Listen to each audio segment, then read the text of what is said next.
Hi parents, you all must have noticed, but have you ever wondered why this happens?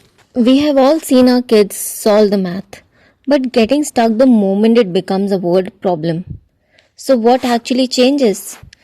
This happens with a lot of children. It's not that they don't understand the concept, but when the same idea come into words, they get a little confused and something just doesn't click. Word problems require an extra step.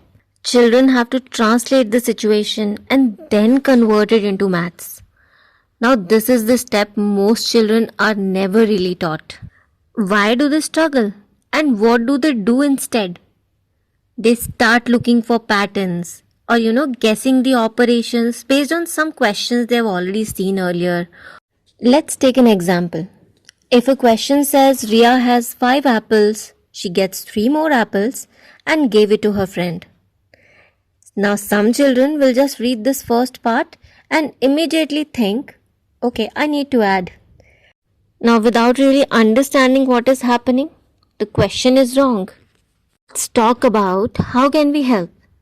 Instead of starting with numbers, start with the situation. Ask the child to explain in their own words. And not just about the numbers, but about the situation. Ask them that what is happening here. Now, once they are clear about the situation, ask them about the numbers. Are they being added, subtracted or taken away, or maybe just compared to each other? When they'll see the situation first, it'll become much more clearer. And always remember, the goal is to understand the situation first, not to find the answer quickly, because that never works in word problems.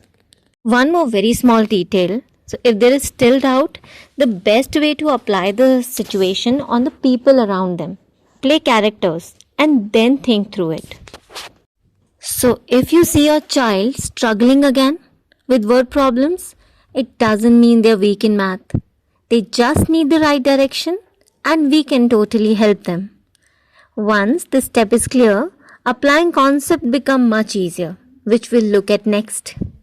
Thanks for watching.